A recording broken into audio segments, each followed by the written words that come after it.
everybody. Welcome back. Eric Wingman Peterson inviting you to come take a look with us with Star Citizen, everything related to Star Citizen and the community. It's a nice, fun look, weekly look at what happens around Cloud Imperium games. And, come on in and sit down on the couch and enjoy the ride. We have a very, very interesting show this week. We have the Week in Review. We have forum feedback. And we have wide world news, tidbits from the real world at large. And, of course, we have an interview with 3D vehicle artist Jeff Cavett. Let's get started. Well, guess what, peeps? You're not going to believe it. We are in HD as we stream. That's right. Just take a look. Let's get a little close and snuggle up. Take a look at that. Isn't that cool? Now, if you haven't gotten the 3D image, make sure right around this area here, there's a little gear you need to select. Just select the 720p, and you'll get to see every stinking wrinkle in my stinking face. I can't help it either. But hey, we're finally streaming HD. Thanks a lot to YouTube for giving us that opportunity. What else is happening this week? Well, Chris is in town. That's right. What does that mean? It means forum feedback is going to be incredible this week. We're actually going to extend it and make it a little longer. And we're looking at new office space. Chris is going to help us look for new office space here in Austin. Why? Well, we're a bit like a clown car in here. We've got elbows and heads hanging out windows. We've got about 30 to 31 people in about 2,800 square feet. And so this space's lease is coming up, and rather than extending it further, we're going to look for new space. And we got some pretty cool ideas of where we're going to be, and we'll take you along for the ride. In fact, I think this is a good time for little Wingman's nose cam. Why don't we take a look around the office and just see how crowded we really are? Let's turn the light back on. Let's go. We're going to take a little slow roll here. Adam's over there. There's Rico. This is why we're all crowded in here. Look at our server room, man. This is just crammed in here, isn't it? Server room.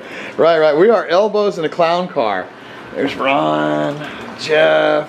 What's up, Harry? How you doing, buddy? Cool. There's Jason doing some work on the Oculus Rift. Woohoo! They got Jeff with the hair, the dreaded locks, baby. There's Brendan hiding the bear. Tom. We'll take a look around there. Look, we've had to put up dividers here. We're just so crammed in here. Let's go around the other way, though. Check this out. Here's the artist room. We have actually 7 people in this room, generally speaking. There's Moreland's chair. There's Eli sits right there. It's just crazy crowded in here. 2,800 square feet.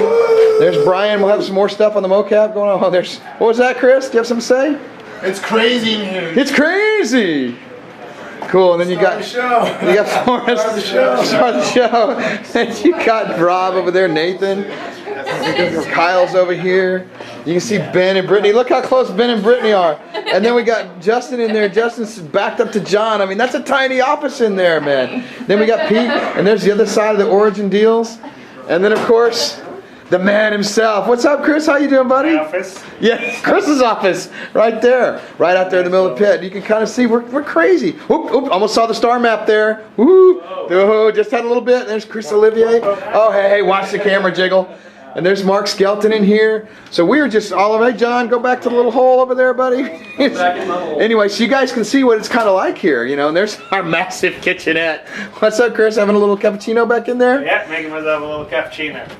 Beautiful. So you guys can see we are crammed in here. Now, we only have a 1-year lease, so we're about ready to go and check out some new space. So come on back. Wow, you guys can see that is crazy. We're unbelievably crowded here, and it gets a little bit odoriferous, if you know what I mean. So it's gonna be fun looking for new office space. Again, we're gonna videotape some of that stuff, and they allow it to videotape. I guess nobody does that anymore. We're gonna be filming a lot of the stuff we'll be looking at, and I think there's one in particular that we're dying to get. Don't want to give too much away yet, but trust me, when you guys see it, beautiful. We're taking Chris out there tomorrow to take a look. I think he's gonna like it. We're also a big week this week at Cloud Imperium. We hired Harry Jarvis as a new art outsource manager. Joshua Alway starts in July as a new gameplay programmer. And in our Santa Monica office, we hired a technical artist, Dave Opreska. So 3 new hires, and we've still got 2 or 3 more to go, along the way. And Behavior's up to about 7 to 10 people, and they're growing. And then we have another company that we haven't announced that's going to be doing planet-side stuff for us. We'll be introducing those to you, too. They're out in San Francisco. So, it's going to be really cool. And they might just have some veterans from some original Wing Commanders working there. That's right. Very, very cool. Getting the gang back. So now what do we look at? It's time for Wingman's weight? Well, we started at 236 inglorious pounds. Last week, we made it all the way down to 214. Yeah, baby. So where are we this week? Oh, yeah. Sorry, excuse me there. How did I gain a pound? Well, I haven't been cheating so much, but I did have a big dinner last night. So perhaps let's hope that next week's a little bit better. I apologize for my transgressions. I may actually have to start exercising. Oh, my God. Exercise and the winger? We'll just see how that works out. But I do appreciate all the support. Next week, I promise, guys, I'll be better. We also have Fan Focus. This week, we're featuring several fans and their artwork.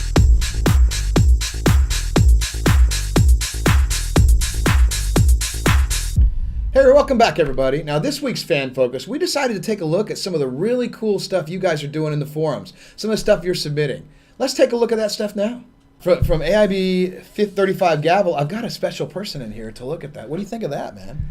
Wow, that's awesome. I know, right? That's some fan stuff that's been submitted to us on the forums, and that's not all. We got like 5 of these. Yeah, that's absolutely brilliant. I know, it looks pretty That's harem. cool. Yeah, I know. Send your stuff to hrcloudimperium.com. We could use you.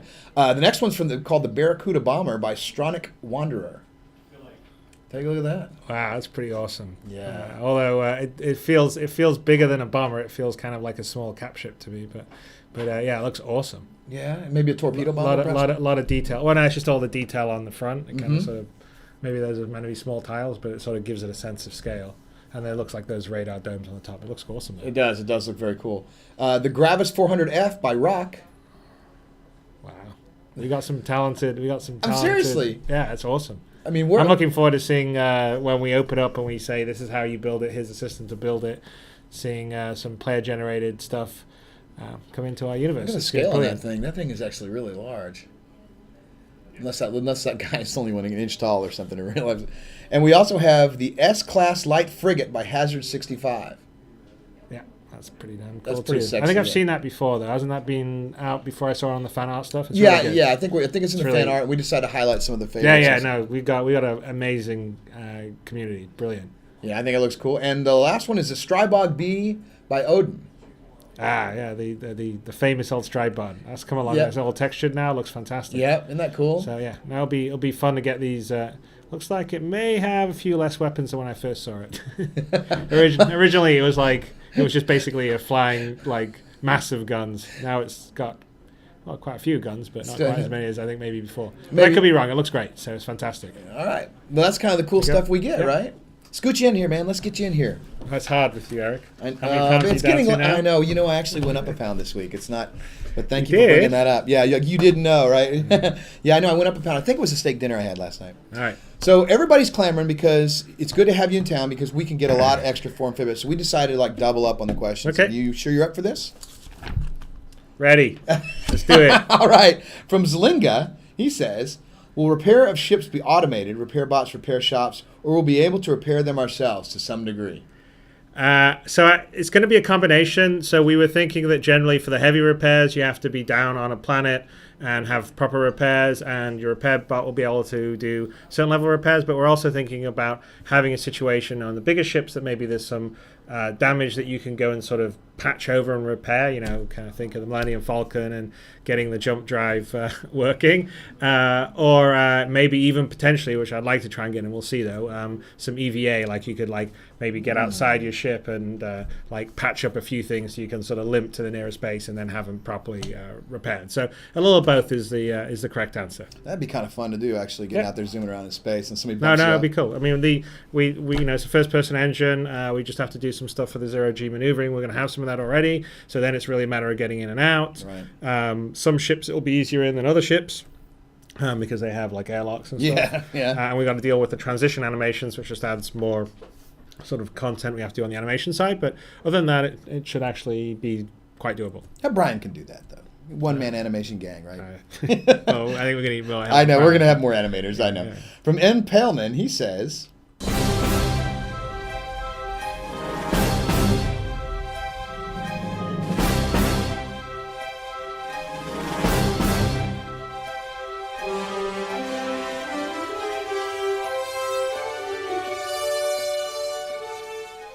How the hell could they have shipped me to Armitage? It is not even close to Earth, those bloody stupid sons of Cavett.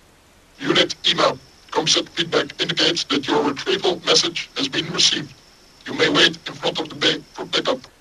Thank you, Jingo. You are a real bite saver. Dear Wingman, Jingo here is very customer friendly, but Armitage is also very dangerous. Will he and other shopkeepers be at risk from shoplifting and thieving pirates or plundering vandal? Or will the game mechanics prevent shops from being robbed? By the way, is that Mr. Roberts sitting next to you? Dear Mr. Roberts, could you reveal something about the Avenger ship? Because right now I feel an intense need for avenging my delivery to bloody Armitage. Thema out. Who the hell are you? There it is, Cavett! I have it! Move out! And inside of it is!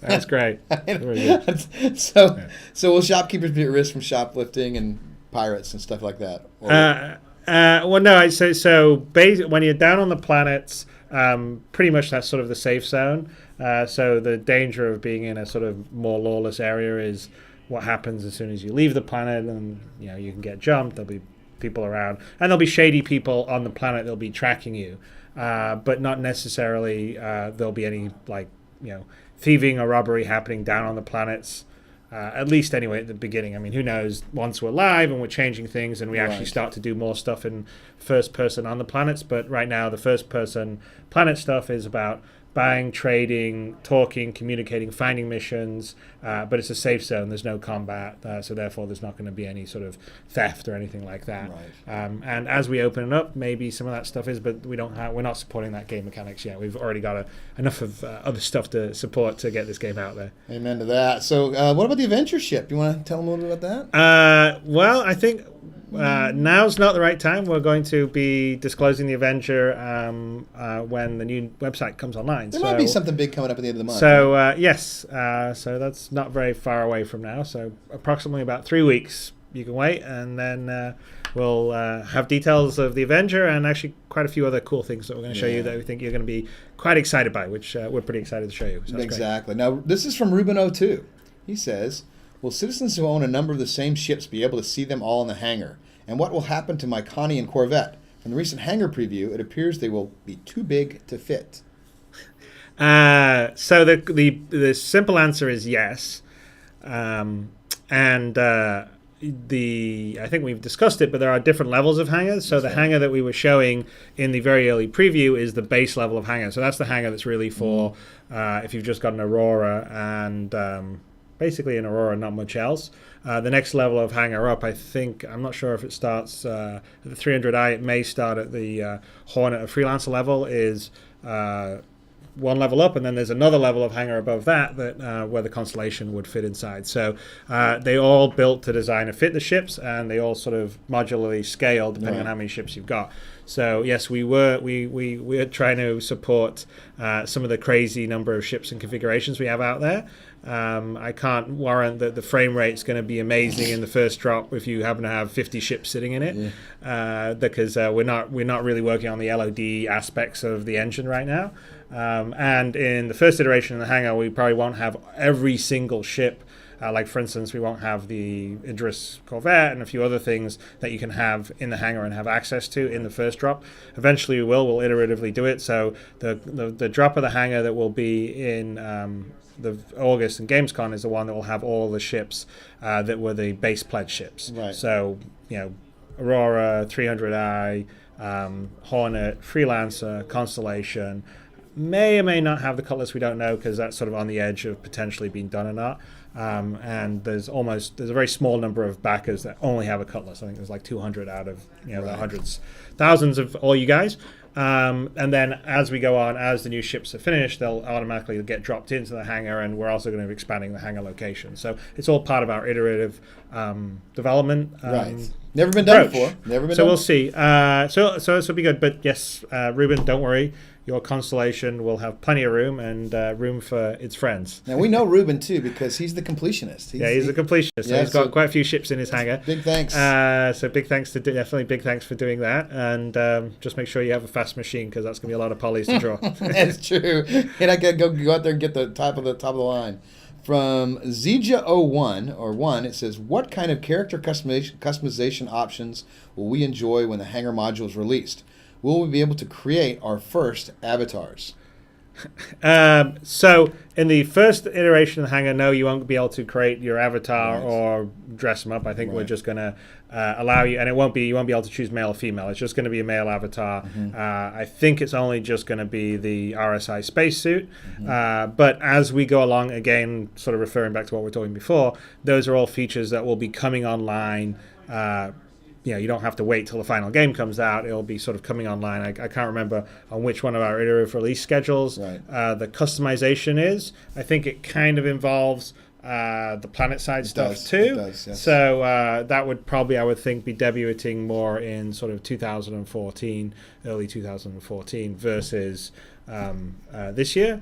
But it's part of our iterative release schedule. So we basically are going to have a basic hangar that cover the sort of necessities, and you can do some ship modification, and then we'll sort of be adding more items you can modify to your ship, more ships, more variety of hangars, and more functionality, then the dogfighting, then the planet side module. And so basically just think of it as like a lot of the functionality being added and added and added and added, and then by the time we've got most of it done, we'll be ready for the single player alpha of the story and the beta of the Persistent universe. Yeah, so, and we're it's kind of helping us test that process, because nobody's ever done this, and so this adding and adding and adding, that's what we're going to do to the final game as well. It forces us to have our ships polished much sooner, game functional, and hopefully we'll deal with configuration issues. We'll be, for the very first version of Hangar, it'll be our first version of our client downloader and patcher, and all these things, just the process of efficiently downloading new patches and all the rest of the stuff. Over time, we'll get this all honed, so by the time we actually start the full game's ready to go, hopefully it'll be fairly a smooth process. But at the very beginning, don't expect it to be all perfect and flawless, because this is the beginning. So you're going to be on the rocky path at the start, and then it'll get better and better and better. And by the time the final game's there, it will be hopefully really smooth. Exactly, and we need your input to help us out with that process too. So from Pazzi Das, how high a priority is combat on planets' stations? It would be awesome to have Han Solo Greedo type encounter. Well, I mean, so I just mentioned the previous answer that there is no combat down on planets, and that won't be a feature in the game until sort of post proper launch, and eventually we'll bring some of that on. And it's mainly a content issue, because then we sort of have to have larger areas, more characters, and we've got to design sort of the equivalent of first-person levels to have combat in. And just to do that with all the worlds we've got, with all the spaceships we've got, and all the other action we've got, it's just way too much. Animations for all the characters, the gun carriers, all this. But the engine itself actually can sort of handle that, so that will be functionality we'll add on down the road. But I can't exactly say when it's going to be at the moment, but it'll be sort of a post-live. Maybe it's an update a year after the initial game goes properly live. There will be combat aboard ships, so the shipboarding, and there will be combat aboard space stations, because that's considered or an asteroid base, because they're considered sort of persistent locations in space. So potentially you could get kind of a Greedo encounter if it was on a space station. Exactly, and so you're saying that sometime in the future a war might break out on the planet somewhere. Well, I don't know. Yeah, you never know. I'll have to see. Let's not get too ahead of us. Fair enough. So. From Mira Luna, he says, Hi Wingman, this is Mira Luna from Star Citizen News Radio, a weekly German podcast. And here is my question. If a visitor is in my hangar, is he able to steal something? By the way, congratulations for your new weight, 214 pounds. By the way, I just realized why I was shorter on camera than Eric, because he had my seat down lower. So now we're back. So he's 2 inches shorter than me. All right. At least 2 inches shorter, but not 2 inches shorter rounder. I think I'm rounder. You beat me on the width. Yeah, well. So he wants to know, can you steal something from the hangar? So, and if you have visitors over, can they take stuff out of your hangar? No, you can't. Same reason. I mean, the hangar is basically a safe area, same that we're talking about on the planets. Yeah, and you want to have your friends come look at stuff too. Check out your hangar and bling it out. Stuff Yeah, like that. yeah. No, we're not playing we're not doing sci-fi thief at the moment. March Tale or whatever. Okay, from Pawan, he says, how restrictive will the NDA be once you guys release the hangar module for alpha and for beta? Will there even be an NDA? Well, actually, that would be sort of an answer for our lawyers. But I will say that for the Hangar app, we're intending to sort of have a sort of use of term screen or something that says basically, I understand that this is very, very pre-alpha. There'll be buggy code. There'll may be issues. I'm happy to report these, etc., etc. Right. I understand it's work in progress and like a big, in big capitals, and you hit accept, and then you can play the hangar. Because I mean, the only thing I don't want people to feel like is that the hangar is like completely finished and polished, because obviously it's not. It's like the very first iteration, and part of the reason we give it early is so everyone else can give us the feedback and say what they like and they don't like, or find configuration issues, and we can basically crowdsource bugs in a way that it helps actually save us money, because if otherwise, we would have to have a lot of testers, and we are going to have testers on it, but for something that's this ambitious and this big, the only way we truly figure out what the issues are getting out there super early. So doing it this way, we're hoping to avoid some of the problems that you saw like SimCity have on its release a few months ago. Ouch. From Quarrel, they say, are we able to officially name our ships in the persistent universe? Well, I think you're going to be able to name your ship. So you'll be able to give your ship a name. I'm not sure fully about whether you can actually have it sort of see it as a decal on your hull yet, although that would be a goal. So I think we probably would be able to do that too. It's just a matter of doing projecting lettering as an applied decal on the outside of the hull. So what do we do about what are we going to do? I think perhaps, but do those names have to be approved? Let me promise it just yet. Do those names have to be approved though? I mean, well, you definitely. I mean, if there was any public facing names have to adhere to our sort of policy of our naming policy. The same as if you name a jump point or you name a planet that you discover or something like that, it has to conform to the naming policy, which is, obviously not any obscene or lewd, racist, all that kind of stuff. Exactly. Fair enough. Okay. From Rommel Potter says, are there any plans to develop a mobile app? I want to be able to engage with Star Citizen when I'm otherwise engaged. Oh no, definitely. So I mean, we had it as one of our stretch goals. Sure did. So Yes, we're planning on having a mobile app. The mobile app that we're thinking of is sort of more a companion piece to sort of check on what's happening in the universe, get the news feed, maybe configure your ship, sort of do some bartering for missions, seeing if missions out there accepted, all that kind of stuff. So that's what we're thinking the mobile app would do, and we're also investigating some sort of secondary screen options where you could use it as a secondary sort of touch screen while you're in the cockpit. But we're definitely planning to have sort of mobile support for the game. Cool. From TC McQueen.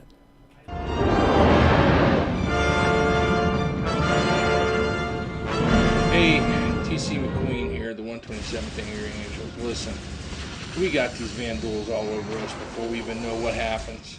They're on the Idris and the Starfarers before we can even get away from the ship. Tell us, what do you have as far as probes or satellite that's going to help us find and see these guys before they're right on us?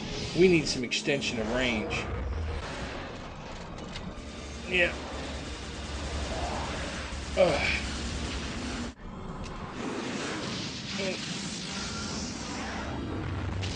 Yes. There we go. Wow. That's pretty. Hope he's all right. Yeah, no, definitely. These satellites, probes? Well, I mean, we're going to let you have there's a lot of different equipment packages, avionics you can, in terms of that. Scanning for different ships, what you can detect, the range are all sort of upgrades and different features you can do. So you can And that's going to be sort of bit of a sort of mix and match and give and take. So if you're using a lot of these slots up for like really sophisticated scanning equipment, which maybe you would as an explorer if you're trying to figure out where a jump point is or do long range scanning, you won't have as many slots for other things like more combat oriented stuff or more maneuverable oriented stuff, or power energy oriented stuff. But yeah, no, we're having a lot of, I'm not necessarily sure about probes or satellites, but there's going to be a huge amount of different sort of radar and scanner packages that you can customize your ships with. Cool. From Sixeron says, when two groups of ships encounter each other, will you be able to tell which are NPC controlled and which are real players? That's a good question. I mean, the default is always that you can tell what a player ship is and what an NPC ship is. I mean, I think generally because of the sort of handle situation, you probably will be able to, but we haven't really made a choice yet. I'm actually kind of in favor of immersion, so I think it would be kind of cool that you didn't know that a ship was an NPC ship or a player ship, but I don't really want to commit one way or the other way just yet until sort of see it and play with it and see kind of how it works, and it also has to work with a handle system. But yeah, I mean, my goal would be that you would see the universe getting simulated and people going about their business, doing trading runs, being, police actions, piracy, and, potentially, it's not obvious, it's not night and day that one's an NPC and one's a player. But like I said, I don't really want to commit one way or the other way until I've had a chance to sort of see what it feels like. The default is obviously you would know, but if we could make it more immersive, it would be cool. That'd be really cool. From Quarrel, what level of detail will the ship damage have? I know we can't target any part of the ship, but are we able to destroy a wing, cause massive dents, mess up the paint? So you'll definitely be able to destroy a wing. Yeah. I'm not sure we're going to be doing physical simulation of damage on like parts of a wing, like you were pushing in a side or you were flying and you deformed a bit of your wing because you clipped something. But there will definitely be damage levels for different parts. So you can target individual parts, you can damage individual parts, they can break off, they can explode, they can do all that sort of stuff. So there is a very high amount of damage fidelity modeling that will be on the ships. And so you should be able to see just by looking at a ship kind of what bits are working, what bits aren't working. So I hope that works as a good answer. I think it did.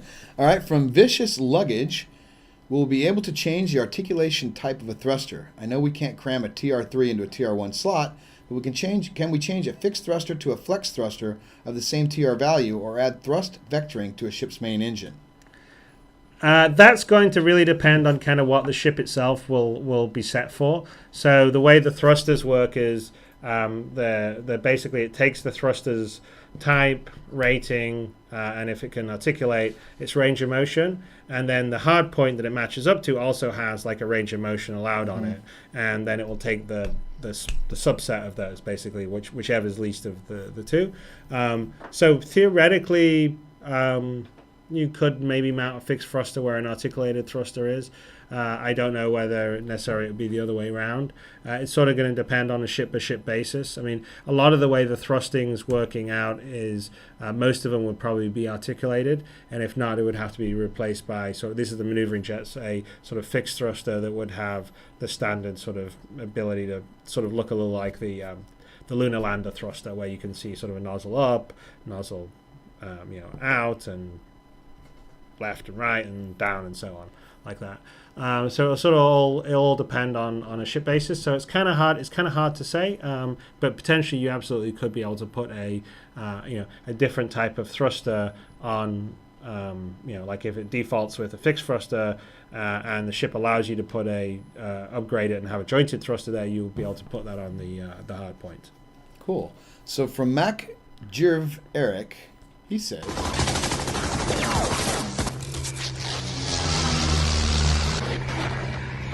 Dad, are we hit? More or less. Son, I'm sorry. They got us.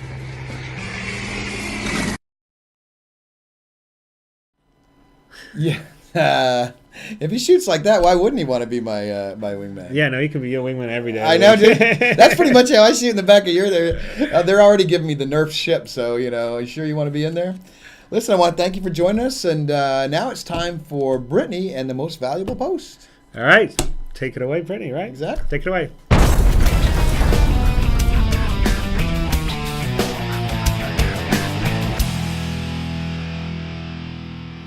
Thanks, Eric.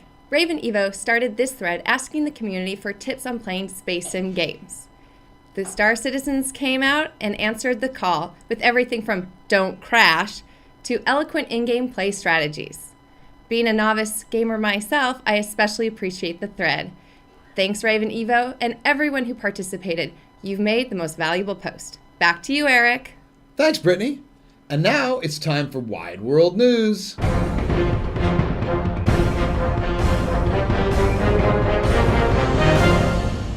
One private space company has big plans to prospect and mine asteroids. But while reaching deep into space is going to take a little bit of time to accomplish, they do have one mission planned a little bit closer to home.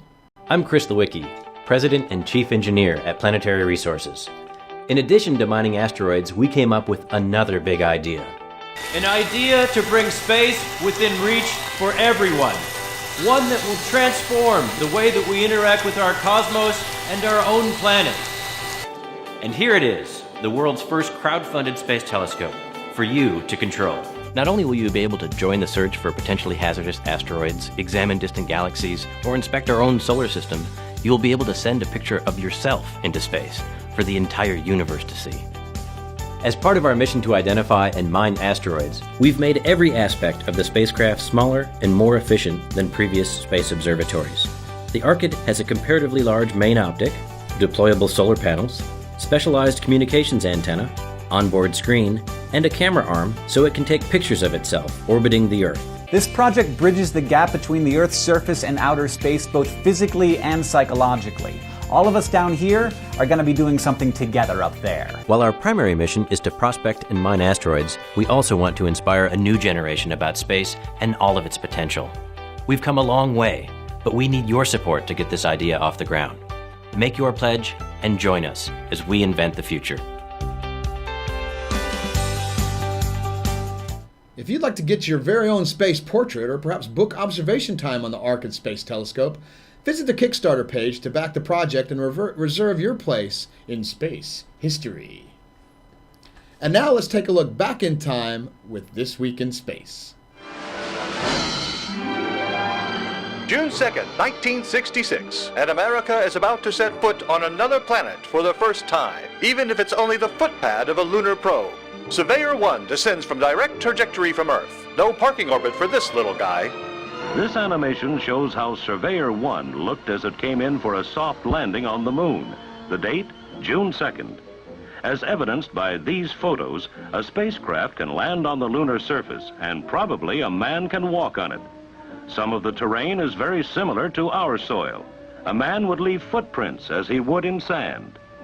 Many rocks dot the moonscape. Future flights will photograph other possible manned landing areas and carry instruments to measure surface hardness, information needed before men land there. Surveyor 1, America's first lunar landing in space.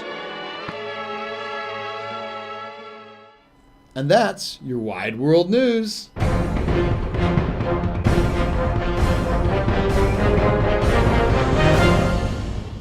And now a thoughtful break with our very own Mark Skelton.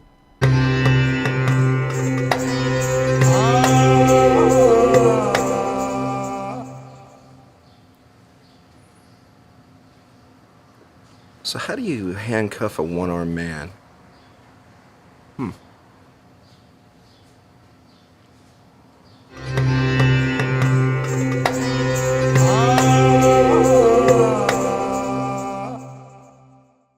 Remember, if you have a hazy thought, post it in this thread here. We just might use it. Keep it original and keep it hazy.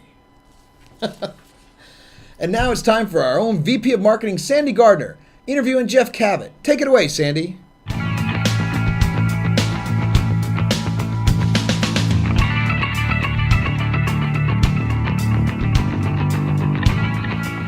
Hey everybody, I'm here with Jeff Cavett, our vehicle artist. Hey Jeff. Tell us what you do on Star Citizen as a vehicle artist.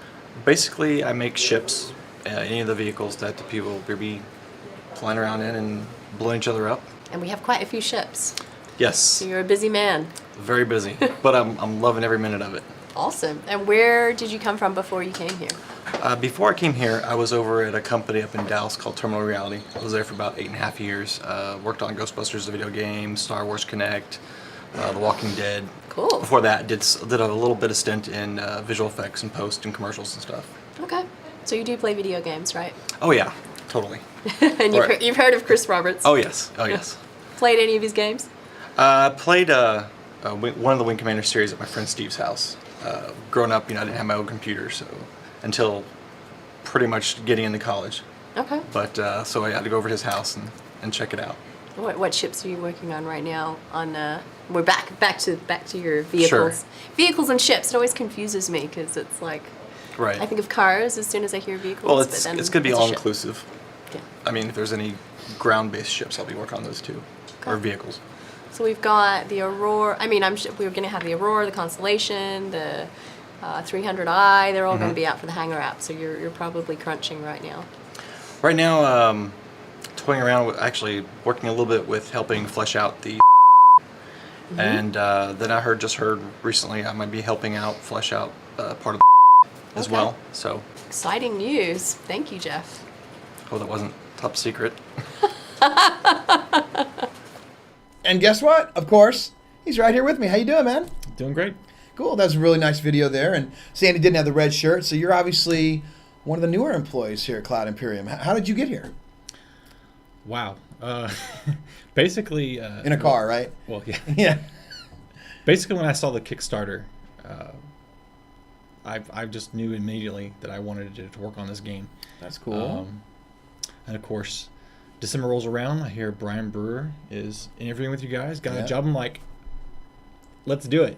Got to get there, huh? Yeah. I said, basically, if you hear anything, just let me know. I'll be there in a heartbeat. So. And that's kind of what happened. And you came from Terminal Reality, right? You came down here from Terminal Reality. That's very cool. We're very lucky to have you. You have some interesting hobbies. Apparently, you like fishing. Oh yeah, love fishing any chance I can get, which is very limited lately. But right. Well, sorry about that, but we're gonna have to make this game. What kind of fishing? Do you like fly fishing? Do you like reel fishing? What's deep sea? What's your favorite kind of thing? Oh, bass fishing. Bass fishing. Bass fishing. Now, do you eat them or are you catch and release guy? Oh, catch and release. Every time? Yeah. So you don't eat fish at all?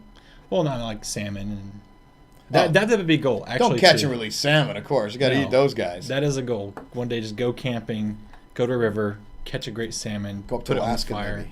Oh man, that'd be really cool. That'd be awesome. So you have cars, man. You're currently into cars. Is that one of your favorite things? What's your dream car? Oh God, dream car. Well, I guess originally my dream car was probably a 1996, 97 Dodge Viper GTS Coupe, blue without racing stripes. I actually saw one driving around with Brian the other day. Actually, my wedding ring has racing stripes on it based on that car. So are you like a NASCAR fan too, or are you just like cars in general? Just cars in general, not so much racing. Don't have much time to keep up with that right now, but I do enjoy catching it from time to time. Right. Now, that kind of ties into what you're doing with us, right? You're the vehicle guy. You're making a lot of vehicles. Right. So what is your favorite ship, or what have you been working on here at Star Citizen? I don't know, Cloud Imperium. A lot, right? A few things, but mostly the most thing that's known right now is the M50. The M50, cool. And you did some work on the Starfarer too, I believe, right? I did touch the Starfarer for a while. So yeah, that's cool. I mean, that just happens. I mean, we're sort of a kind of like a Ford assembly line, right? We move things through the pipeline. And you're also a gamer, man, because I see every time at lunch I'm walking by and you're playing what exactly at lunch? Oh, I don't know. Dude, whatever. You were like a World of Tank holic at lunchtime. I mean, you don't even eat. You like in golf. That way you can have some time to play World of Tanks. You like that game? Of course, yeah. Like I can't get enough World of Tanks. Is that your favorite game, or? That's favorite game for right now. Just my main focus. Just try to limit how much, keep time dedicated to making art and keeping up my craft. But when I do get some spare time, I partake in some World of Tanks. Are you in a clan at all, or are you just? Yes, I am.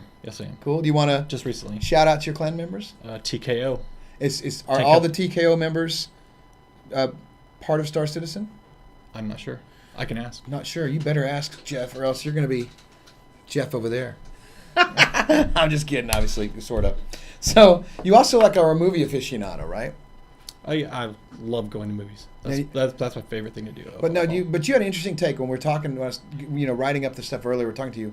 Why do you like movies? I mean, it's sort of an interesting reason for. It's just, I mean, the escape. You have no control over it. There's no someone screaming, pause the show, hey, you need to do this or that. It's just, you get in, it's the escape from just the day-to-day life. Somebody yelling, pause the show. That sounds like a man with kids. Yes, two boys. Me too. And pause the show happens quite a bit. Thank God for DVRs, right? Yes. Have they not changed the way you watch television now? What would life have been like without it with these kids? I don't know. We just had to just deal with it, growing up. Now, do any of the movies inspire you in your artwork and stuff? Oh, of course. Love going to sci-fi movies. Obviously, went and saw Star Trek recently. That was fun, wasn't it? Oh, it was awesome. Yeah, it was good. I liked it. A lot of nods to the. We don't need a spoiler alert here. A lot of nods to the original, I think. It says you are a fantasy football guy. Well, I used to be. I try not to. Really? Now, see, I'm in the fantasy football leagues. Oh, I just came to a point after like 14 years where there was a moment that happened watching a playoff game with Aaron Rodgers, and after that moment I realized, I take this way too seriously. So you're rooting for him to fail, or you're rooting for him to... No, I was rooting for him to... He was the #1 quarterback for 2 seasons running, and great points every single week in, week out, and goose egg. He had a bad day. Yeah, well, one, you got a concussion, you can't help that, but... He's got to get back in the game, man. Yeah. He's on your fantasy team. Aaron, get off the turf. Shake out the cobwebs. Get back in the game. He's got a game to win. Yeah, I understand. There was no discount double check that day. No, discount double check, exactly. So, what do you hope becomes a Star Citizen? If you could look 10 years in the future, where would you be, and what do you think? I know, right? Wow. That's a deep question. We're going to need a little bigger answer than wow, I think. Okay. 10 years in the future. Although... wow would be an interesting answer for 10 years in the future. If we could have a chunk of that success, that would be I mean, the goal here is that we become a persistent universe that lasts, I don't know, for as long as we can make it last. And we keep adding bits and pieces along the way, right? Right. And you'd be happy working in Austin during that time? Oh, yeah. In this crowded office? It works. For now, right? Right. Well, listen, I want to thank Jeff for joining us, and thank Chris for being here. And we're gonna have to get out of here. Thanks a lot to subscribers and pledgers for everything you guys do. Without you, there's no us, and so we totally appreciate that. Coming up later on today, we've got Strike Commander featured in the RSI Museum with Ben Lisnick. I got to tell you, folks, you've really got to check out. There'll be a Comlink post about it. This is probably one of the best video updates we've done. It's with Chris and Rob. It's about Strike Commander when it was being made. The after party was, maybe one day you guys will get me drunk at an event and I'll tell you what happened, specifically with Aaron, because it's stinking hilarious. We're finalizing, this week we're also finalizing the list of testers, or website testers, because we're going to start opening that up here in a couple weeks, because, we've got the big event coming on the 28th of June, right? Yep. And also, man, join our website. Not only join the website, obviously, but join the YouTube channel. Get in the process. Find out what goes on. Whenever we post a video, like the Comlink that's coming later today, you'll be in the know. You'll get a snap. You'll get right to it. Don't forget the after show, Wingman's Hangover, starts about 15 minutes after this show. It's kind of like an informal look at what went on today, and it's kind of like Skype calls. We talk to each other. We hang out. Get on the chat roll on the RSI site and hang out, and we'll go back and forth with it. Also, thanks very much to Chris for joining us. This show is absolutely amazing, and I got to tell you, when he's here, thanks a lot to Chris. We appreciate it. And remember, if you want your stuff featured on Wingman's Hangar, send it in. We just might use it. See him where? In the verse. In the verse.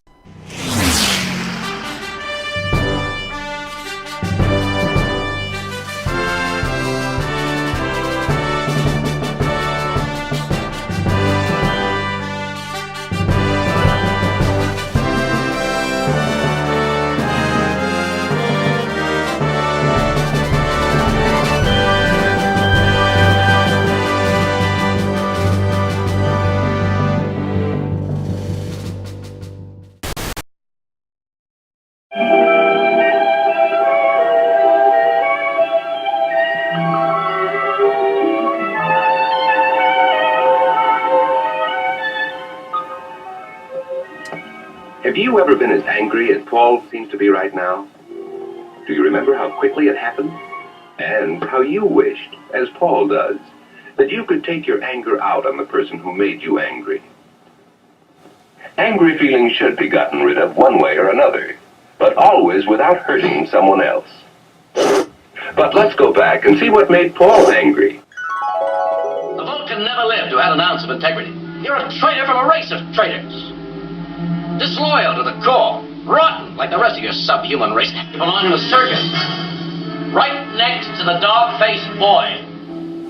Things like this happen to all of us. Everyone gets angry now and then, and feels like destroying or hitting something. Paul wished he could forget his anger. But the more he thought about Pete, the angrier he got. Perhaps we can understand better how Paul felt if we understand what happens to all of us when we get angry. It's as if suddenly many parts of our body work harder and faster. We feel great excitement. Hearts beat faster, and the blood seems to rush quicker through the body. Sometimes a lot of blood rushes to the head. Our face gets flushed. Sometimes blood rushes to the stomach. Anger makes us feel sick all over. Sometimes we clench our fists or bite our nails. Often we feel as though we were like kettles filled with steam. The angrier we get, the stronger the pressure inside of us. Like the kettles, we must find some way to let the pressure out.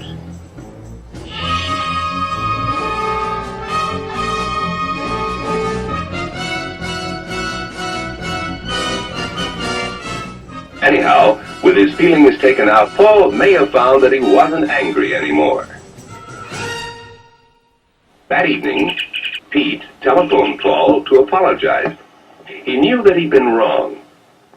When Paul told him how angry he'd been, Pete asked if he could come right over. So they had a good time together after all. Because it is important to let out our angry feelings, let's think of some different ways of getting rid of them.